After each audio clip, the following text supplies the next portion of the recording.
नमस्कार बंधुरा समाधान सूत्र उइथ अभिजीते आपनादेरके वेलकाम। बंधुरा रि-केवाईसिर मेसेज कि आपनार फोने एसेछे आपनार बैंकेर तरफ थेके? यदि ना एसे थाके आसलेও आसते पारे।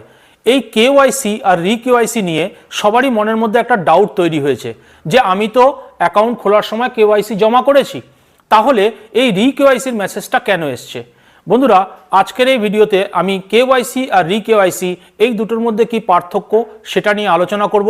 আপনি যদি রি-কেওয়াইসি না করেন তাহলে আপনার কি সমস্যা হতে পারে সেটা নিয়ে আলোচনা করব, এবং যাতে আপনি অনলাইনে রি-কেওয়াইসি করতে পারেন সেটাও কিভাবে করতে হবে আমি সেটা আপনাদেরকে বলে দেওয়ার চেষ্টা করব।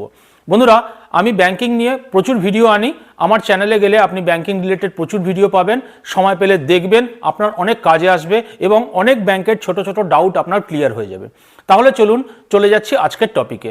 কেওয়াইসি কেওয়াইসি মানে কি? কেওয়াইসি মানে আপনারা খুব ভালোভাবেই জানেন, নো ইউর কাস্টমার। এই কেওয়াইসি শুধুমাত্র ব্যাংকে জমা করতে হয় তা নয়, আপনাকে কিন্তু আপনি যখন আপনার গ্যাসের অ্যাকাউন্ট খুলতে যাবেন, যখন আপনি আপনার ইলেকট্রিসিটি ডকুমেন্ট তৈরি করতে যাবেন, বা আপনি যে কোনো ফাইন্যান্সিয়াল জিনিস যেখানে রিলেটেড আছে, আপনি কোথাও থেকে লোন নেবেন, তাহলেও কিন্তু আপনাকে এই কেওয়াইসি করতে হবে। নো ইউর কাস্টমার মানে ব্যাংক বা ওই ফাইন্যান্সিয়াল যে ইনস্টিটিউশন সে আপনাকে চিনতে চাইছে। আপনাকে চিনবে কি করে? আপনার ডকুমেন্টস দিয়ে, আমাদের আইডেন্টিটি প্রুফ দিয়ে, অ্যাড্রেস প্রুফ দিয়ে, ফটো দিয়ে।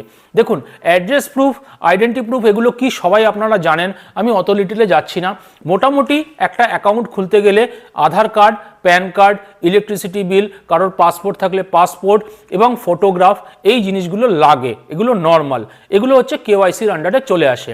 এবার কেওয়াইসিটা আমরা যখন অ্যাকাউন্ট খুলি শুরুতে তখন আমাদেরকে কেওয়াইসি জমা করতে হয়, কিন্তু গত জুন মাসে 2025-এর জুন মাস থেকে 2026-এর জুন মাস পর্যন্ত এই এক বছর আরবিআই এর তরফ থেকে সমস্ত ব্যাংককে নোটিফিকেশন দেওয়া হয়েছে যে তারা যেন কাস্টমারদের রি-কেওয়াইসি করে। এবার আপনার কি রি-কেওয়াইসি করতে হবে, নাকি আপনি নিজে থেকে গিয়ে ব্যাংকে বলবেন যে আমি কেওয়াইসি সাবমিট করতে চাই? না, আপনি নিজে থেকে ব্যাংকে যাবেন না কেওয়াইসি দিতে। আপনার যদি কেওয়াইসি দরকার হয় বা রি-কেওয়াইসি দরকার হয় তাহলে ব্যাংক নিজেই আপনাকে নোটিফিকেশন দেবে বা এসএমএস পাঠাবে বা মেইল করবে। রি-কেওয়াইসিটা কি? রি-কেওয়াইসিটা হচ্ছে যে আপনি যদি রিস্ক কাস্টমার হন, মানে এখানে তিনটে ক্যাটাগরিতে ভাগ করা হয়েছে, high risk customer, medium risk customer এবং লো রিস্ক কাস্টমার। এই রিস্ক বেসিসে মানে কোন কাস্টমার কতটা রিস্কি ব্যাংকের জন্য তার বেসিসে বা তার ভিত্তিতে ডিফাইন করা হচ্ছে যে তাকে আবার কেওয়াইসি ডকুমেন্টস জমা করতে হবে কি হবে না। এই যে বললাম লো রিস্ক কাস্টমারদেরকে 10 বছরে একবার কেওয়াইসি জমা করতে হয়। যারা মিডিয়াম রিস্ক কাস্টমার আছে তাদেরকে 8 বছরে একবার রি-কেওয়াইসি করতে হবে, আর যারা হাই রিস্ক কাস্টমার আছেন তাদেরকে প্রত্যেক 2 বছরে একবার করে রি-কেওয়াইসি করতে হবে। এই যে হাই রিস্ক, লো রিস্ক বা মিডিয়াম রিস্ক, এটা ডিসিশনটা কে করবে? এটা ডিসিশনটা ব্যাংক করবে আপনার ট্রানজেকশন দেখে। আপনার কিরকম ট্রানজেকশন হচ্ছে, আপনার সেভিংস অ্যাকাউন্ট থাকুক বা কারেন্ট অ্যাকাউন্ট থাকুক, যাই থাকুক, কিরকমের লেভেলের ট্রানজেকশন হচ্ছে, কিভাবে আপনি ইউপিআই করছেন, কত ইউপিআই করছেন, কত ট্রানজেকশন হচ্ছে, এই সমস্ত কিছু দেখে ব্যাংক ডিসাইড করে যে এটা আমার হাই রিস্ক কাস্টমার বা এটা আমার লো রিস্ক কাস্টমার। যার লো রিস্ক কাস্টমার তাকে 10 বছরে একবার জমা করতে হবে, কিন্তু হাই রিস্ক কাস্টমারদেরকে প্রত্যেক 2 বছরে একবার করে রি-কেওয়াইসি করতেই হবে, এটা মাস্ট। এবার চলে আসছি রি-কেওয়াইসি যদি আপনি না করেন তাহলে কি সমস্যা হতে পারে। রি-কেওয়াইসি যদি আপনি না করেন তাহলে আপনার অ্যাকাউন্ট থেকে আপনি ট্রানজেকশন করতে পারবেন না, টাকা জমা করতে পারবেন না, টাকা তুলতে পারবেন না, কাউকে ইউপিআই করতে পারবেন না, স্ক্যান করে পেমেন্ট করতে পারবেন না, এবং বিভিন্ন রকমের যত ট্রানজেকশন আছে সমস্ত কিছু আপনার আটকে দেওয়া হবে যতক্ষণ না আপনি রি-কেওয়াইসি জমা করছেন। এই রি-কেওয়াইসির টাইমটা হচ্ছে এখন 2026-এর জুন পর্যন্ত আছে। শুধুমাত্র মাথায় রাখবেন আপনার কাছে মেসেজ আসলেই আপনি ব্যাংকে গিয়ে যোগাযোগ করবেন যে আমার রি-কেওয়াইসির মেসেজ এসছে, আমি কি করব সেটা আমি আপনাদেরকে এখনই ভিডিওতে জানিয়ে দিচ্ছি আপনি কি করবেন। কিন্তু এই ক্যাটাগরি যারা আছে তাদেরকেই রি-কেওয়াইসি সাবমিট করতে হবে। এবার রি-কেওয়াইসির মধ্যে কি কি ডকুমেন্টস আসছে? রি-কেওয়াইসির মধ্যেও সেই একই জিনিস, আপনার Aadhaar card, PAN card, passport, voter card বা আপনার ড্রাইভিং লাইসেন্স বা আপনার ইলেকট্রিসিটি বিল এবং ফটোগ্রাফ, এই কয়েকটা জিনিসই লাগে। এবার আপনি কি ব্যাংকে গিয়ে জমা করবেন না নিজে অনলাইনে করবেন, আমি এই প্রসেসটা আপনাদেরকে বলে দিচ্ছি।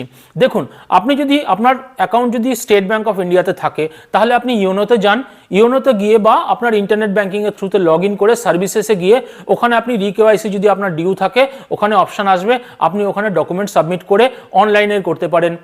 কিছু ব্যাংক আছে যেমন ইউনিয়ন ব্যাংক অফ ইন্ডিয়া যেটা আছে, ওনারা কি করছেন যে এটিএম এর থ্রুতে আপনি রিকেওয়াইসি করতে পারবেন। আপনি এটিএম এ যান, আপনার যদি রিকেওয়াইসি ডিউ থাকে ওখানে আসবে, আপনি রিকেওয়াইসিতে ক্লিক করলেন, আপনার পিন নম্বর দিলেন, আপনার রিকেওয়াইসি উইদিন মিনিট, 1 মিনিটের মধ্যে আপনার রিকেওয়াইসি হয়ে যাবে। Similarly HDFC bank, ICICI bank প্রত্যেকেরই অ্যাপ আছে, সেই অ্যাপে গিয়ে বা আপনি ইন্টারনেট ব্যাংকিংয়ের থ্রুতে সার্ভিসেসে যাবেন, সেখানে আপনার ডিউ থাকলে দেখালে আপনি এই যে ডকুমেন্টগুলো বললাম সেগুলোকে স্ক্যান করে ওখানে আপলোড করবেন, সাথে সাথে আপনার রিকেওয়াইসি কিন্তু হয়ে যাবে। রিকেওয়াইসি ব্যাপারটা একটু মানে লোকের কাছে অনেক মানে মনে হচ্ছে যে মানে আমি কেন দেব, আমার তো দেওয়া আছে যখন আমি খুলেছিলাম। কিন্তু না, আপনি যখন খুলেছিলেন তখন তো দিয়েছিলেন, কিন্তু আরবিআই এর নিয়ম অনুযায়ী ব্যাংককে আবার রিকেওয়াইসি নিতে হবে। এছাড়াও আপনি মাথায় রাখবেন যে আপনার যদি কখনো অ্যাড্রেস চেঞ্জ হয়, তাহলে কিন্তু আপনার ফোন নম্বর চেঞ্জ হয়, তাহলে কিন্তু আপনাকে গিয়ে, এটা আপনার ডিউটি যে আপনি ব্যাংকে গিয়ে নিজের জিনিসগুলোকে আপডেট করাবেন। অ্যাড্রেস কি করে চেঞ্জ করতে হয়, ফোন নম্বর কি করে চেঞ্জ করতে হয়, তার ভিডিও আমার করা আছে, আপনারা চাইলে একবার গিয়ে দেখে আসতে পারেন। যাই হোক বন্ধুরা, পুরো ডিটেলে আমি বলে দিলাম যে কেওয়াইসি আর রিকেওয়াইসি কি জিনিস। রিকেওয়াইসি যদি আপনি সাবমিট না করেন তাহলে আপনার কি প্রবলেম হতে পারে। আবারও বলছি, রিকেওয়াইসি যদি আপনি সাবমিট না করেন তাহলে আপনার অ্যাকাউন্টের ট্রানজ্যাকশন কিন্তু বন্ধ হয়ে যাবে, আপনি টাকা জমা তোলা, কোনো ইউপিআই করা কিছুই পারবেন না। সেই জন্য যদি আপনার কাছে এই মেসেজ এসে থাকে, ওটাকে ইগনোর করবেন না বা ডিলিট করে দেবেন না। ব্যাংক কিন্তু আপনাকে 3 বার 4 বার পাঠাবে, কিন্তু আপনি যদি বারবার ডিলিট করে দেন তারপরে আপনার সমস্যা হবে যে আপনি হঠাৎ করে কখনো যদি টাকা পাঠাতে চান কাউকে, দেখবেন পাঠাতে পারছেন না। কেন না, ব্যাংক ওই অ্যাকাউন্টটাকে ফ্রিজ করে দিয়েছে রিকেওয়াইসি না করার জন্য। সুতরাং এই মেসেজটি যদি এসে থাকে আপনি সেটি খুব সিরিয়াসলি নেবেন। বন্ধুরা, আশা করি ভিডিওর টপিকটা আপনাদেরকে ভালো লেগেছে। যদি আপনাদের ভালো লাগে তাহলে প্লিজ একটা লাইক দেবেন, আমার চ্যানেলে নতুন হলে সাবস্ক্রাইব করবেন।